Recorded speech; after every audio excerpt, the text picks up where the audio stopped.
श्री शिवाय नमस्तुभ्यम। दोस्तों, हर हर महादेव। कैसे हैं आप सब? स्वस्थ और सुरक्षित होंगे। दोस्तों, कभी कभी हमें यथोचित सम्मान प्राप्त नहीं हो पाता, न परिवार में न समाज में। हम यदि उसके लायक हैं, हमारे पास सारी एबिलिटी है, हम सक्षम हैं सम्मान पाने के लिए, तो भी कभी कभी ऐसा होता है। यदि कोई हमसे ज़्यादा गुणवान हमारे परिवार में होता है, समाज में होता है, वह व्यक्ति चाहता है कि नहीं, सारा सम्मान मुझे ही मिलना चाहिए, सबको मेरी बात ही माननी चाहिए, मैं परिवार में ज़्यादा कमा के लाता हूँ या मैं परिवार में ज़्यादा काम करती हूँ।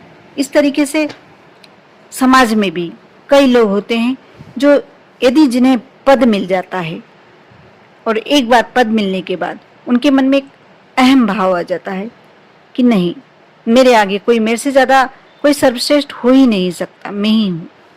इस प्रकार के व्यक्ति दूसरों को नीचा दिखाने के लिए यदि परिवार में है ऐसा कोई व्यक्ति, तो परिवार में बुराइयां कर कर किसी एक व्यक्ति को अवश्य नीचा दिखाना चाहता है। यही कोशिश होती है कि कहीं इसकी योग्यता इसको मेरे से ऊंचा ना ले जाए, मेरे से ज़्यादा सम्मान ना प्राप्त करवा दे।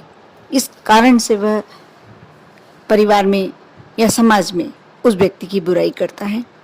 यदि आपके परिवार में आपके साथ ऐसा कुछ है, ऐसी घटना है कि आप हैं मान सम्मान लायक, आप सारे कार्य वह करते हैं जिससे आपको मान सम्मान प्राप्त होना चाहिए, आप अपने परिवार का बराबर ध्यान रखते हैं, माता पिता का ध्यान रखते हैं, बच्चों को प्यार देते हैं, बड़ों को सम्मान देते हैं, उसके बाद भी यदि आपको सम्मान नहीं मिलता, आपकी बात नहीं सुनी जाती, तो मन में एक हताशा जन्म लेने लगती है और लगने लगता है कि नहीं, शायद हम सम्मान लायक हैं ही नहीं।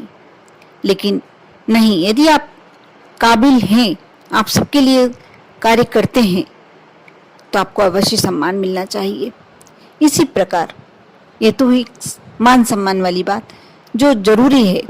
यदि हम मनुष्य योनि में आए हैं और हम सब अपना धर्म निभाते हुए चल रहे हैं, तो जरूरी है कि हम सम्मान तो प्राप्त करें ही करें। सम्मान का मतलब ऐसा नहीं कि आपको कोई ऊंचे उस पर बिठा के और आपके नाम जाप किया जाए, ऐसा नहीं, लेकिन फिर भी जो मिलना चाहिए, जिस सम्मान के हम अधिकारी हैं, वह हमें लगता है कि हमको मिलना चाहिए। ये सम्मान की बात हुई। इसी प्रकार कभी ऐसा होता है कि अनजाने में ही हमारे से कोई धन हानि हो जाती है। हम जानबूझकर कुछ नहीं करते, कुछ हमारे दुष्ट ग्रह हमारा इस तरीके से अनिष्ट करवा देते हैं, हमारे हाथ से वह गलती करवा देते हैं। क्योंकि कुछ अपने ऊपर यदि डिपेंड करता है तो बाकी बहुत कुछ हमारे ग्रहों पर डिपेंड करता है। हम थोड़ा बहुत तो सोच समझ के निर्णय ले तो हमारे शायद हमसे कोई गलती ना हो, लेकिन कुछ हद तक ये सारी बातें ग्रहों पर डिपेंड करती हैं। आपके ग्रह आपके लिए क्या कर रहे हैं, कैसा कार्य कर रहे हैं, आपके फेवर में है या आपके अपोजिट में, ये सारी बातें आपके जीवन पर बहुत ज़्यादा इफेक्ट डालती हैं। और कभी होता है कि व्यक्ति बहुत अच्छा होता है, ना किसी का गलत सोचता है, ना किसी का गलत करता है, और अपने जीवन को सुखी और शांति से जीना चाहता है, लेकिन हो जाती है उससे गलती। कोई धन की हानि, बड़ी धन की हानि हो जाए, या नौकरी छूट जाए, बिजनेस में घाटा लग जाए, इस प्रकार की जब घटनाएं हो जाएं, तो व्यक्ति के मन में एक हताशा का भाव आ जाता है। आज जो मैं उपाय लेकर आई हूँ, आप उस उपाय को सुनेंगे, आप सोचेंगे इसमें करना क्या है। बहुत ही छोटा सा, सिर्फ भगवान से जुड़ना है, सिर्फ ईश्वर से जुड़ना है और कुछ नहीं करना।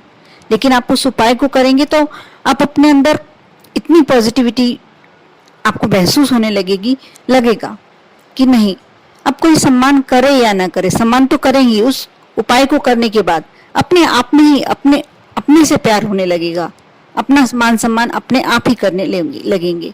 और जब आप अपना मान सम्मान करते हैं, अपने को प्यार करते हैं, तो दूसरा अवश्य आपको प्यार भी करता है और सम्मान भी देता है। यदि आपसे कोई नुकसान हो गया है तो उसकी अवश्य भरपाई होने लगेगी। आपको इस उपाय के अंतर्गत करना यह है कि सोमवार, भोलेनाथ कहते हैं बहुत ही जल्दी प्रसन्न होने वाले देव हैं भोलेनाथ, क्योंकि नाम ही भोलेनाथ है ना।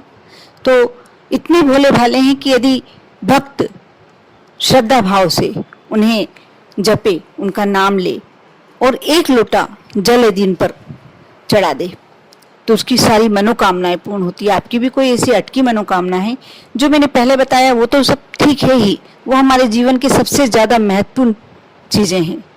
यदि मान सम्मान और पैसा ये दो वस्तुएं हमारे पास हैं, हमारे साथ हैं, तो हमारे जीवन में शायद कोई कष्ट ना हो। लेकिन इसके अलावा भी बहुत सारी बातें होती हैं, क्लेश होता है, कलह होती है हमारे घर में, तो भी हमारी परेशानी होती है।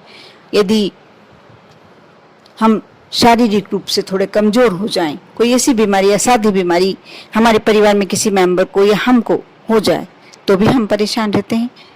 आप सोमवार में कभी भी सूर्यास्त से पूर्व ये कार्य कर सकते हैं, और सोमवार से शुरू करना है, या प्रदोष का दिन हो, प्रदोष के दिन भी आप ये कार्य कर सकते हैं। मासिक शिवरात्रि पड़ती है उस दिन भी कर सकते हैं। और क्यों एक सोमवार का दिन ही भोलेनाथ का नहीं होता? मेरा तो यह कहना पड़ता है कि 300 दिन ही भगवान के हैं। आप जिस दिन आपका मन करे आप यह कार्य कर सकते हैं, लेकिन सोमवार को करना ज्यादा श्रेष्ठ होता है, क्योंकि वो भगवान भोलेनाथ का दिन माना जाता है। आप सूर्यास्त से पूर्व एक कलश जल का ले लें, तांबे का कलश लेना है आपको, और थोड़ा सा लाल चंदन, आप यदि लाल चंदन नहीं है तो आप पीला सफेद चंदन कुछ भी मिला सकते हैं, थोड़ा सा पिसा हुआ पाउडर, या आप चंदन की लकड़ी है तो उसे घिसकर मिला लीजिए और जल में अच्छे तरीके से घोल लीजिए। एक अखंडित चावल का दाना, यदि बेलपत्र मिल जाए तो बेलपत्र, शमी पत्र मिल जाए तो शमी पत्र, आप यदि नहीं मिले तो आप एक चावल का दाना भी लेके, और चावल का दाना भी नहीं ले जा पाए, यदि बाई चांस भूल जाएं या नहीं ले जा पाए तो कोई उसमें वो नहीं, बस आपको कलश में थोड़ा सा चंदन का पाउडर डालना है, चंदन घोलना है। उसके बाद आप मंदिर में जाएं, और जो मैं ये बोल रही हूँ उसे आप ध्यान से सुने।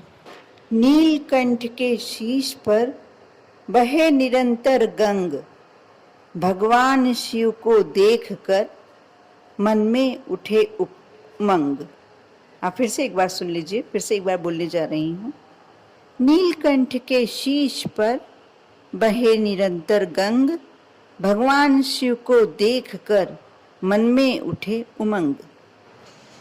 आप इन शब्दों को बोलते हुए और भगवान भोलेनाथ पर धीरे धीरे जल समर्पित कर दीजिए, और उसके बाद चावल का दाना रखें और सिर्फ दर्शन कर कर, हाथ जोड़कर, और हो सके तो शिखर दर्शन अवश्य करें और घर आ जाइए।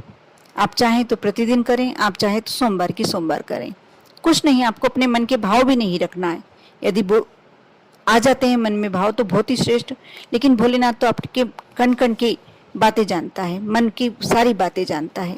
आप यह कार्य कर कर आइए, और अब जब घर वापस आएंगे शिवालय से, तो अब घर में आते से ही आपको एक ऐसा लगेगा कि आपके ऊपर से क्या मालूम कितना बड़ा बोझ उतर चुका है।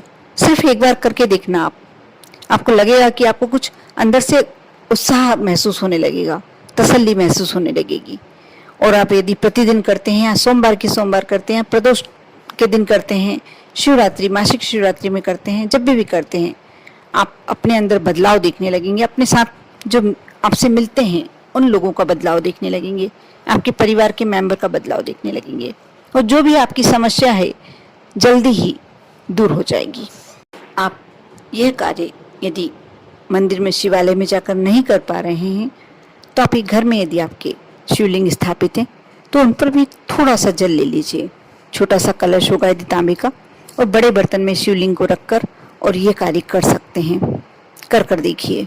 श्रद्धा और विश्वास बहुत जरूरी है।